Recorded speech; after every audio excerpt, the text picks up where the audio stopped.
U.S. has less than 4 days to meet the deadline to withdraw from Afghanistan, and yesterday's bombings in Kabul have made the situation a lot more complicated. The Taliban's control of the country and the escalating tensions are putting the region at risk for further destabilization, and it'll have global ramifications. Here to discuss, Halima Croft is head of global commodity strategy at RBC Capital Markets and a CNBC contributor, and CNBC's own Brian Sullivan is here around the table as well. So it's a real pleasure to have you guys all here today.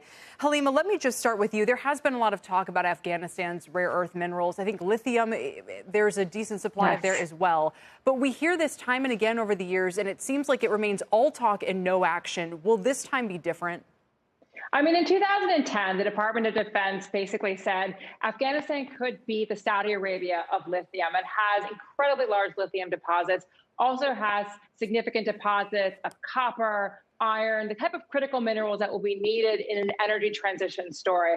But the problem is the security situation, the problems with governance have prevented the exploitation of that resource. Now, the question is, do the Chinese, who control right now the critical value chain for renewables, do they seek to go into Afghanistan and help the Taliban exploit that resource? I think it's going to be still very, very difficult even for China to do that, given the exodus of Afghan officials. But this is certainly the play to watch. And Brian, this raises an issue the entire country faces right now about its economy. I mean, you have most of the infrastructure, now the Taliban taking over, the revenue-raising source is completely unclear. The head of the Afghan central bank was part of the exodus before things got really tragic. Opium is basically the biggest or best option that they have. How do you think they might try to play with things like rare earth metals? I mean, do they even have the capabilities to produce these, even if somebody like China were interested? No. And by the way, first things first, my friend's son, by the way, just got deployed there at Kabul airport, showed up last week. So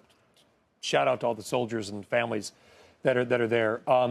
They don't have any infrastructure. I mean, there's no infrastructure as well. You read every report, they talk about it being mineral rich, but it's road poor. And what I mean by that is not only are there no facilities there, but there's no roads. Now, the interesting thing, and by the way, Halima knows a lot about this because this is where she was stationed back in her government days, was the Congo, Democratic Republic of Congo. You look what China has done there because of cobalt. They came in, they paid for roads. They literally built a port basically for themselves. We're going to watch China. Because if there are infrastructure investments to be made, it will be the Chinese paying for them for their own benefit. I think Halima would agree with that. I'm also curious, Halima, when you respond to that, reading Times accounts in the Times, the Journal, or elsewhere, I literally see people saying Afghanistan is becoming Las Vegas for terrorists between ISIS, the Haqqani network, al-Qaeda, the Taliban. If China doesn't want a destabilized region on its borders that could potentially spill over into its own country, how do they both prevent that from happening while at the same time, like Brian's saying, try to do anything about tapping this vast mineral wealth? I mean, this is the fine line China's going to have to walk. I mean, they have real concerns about their Uyghur population, about their security threat internally. The Taliban came out and basically said the Uyghurs were a domestic concern for China.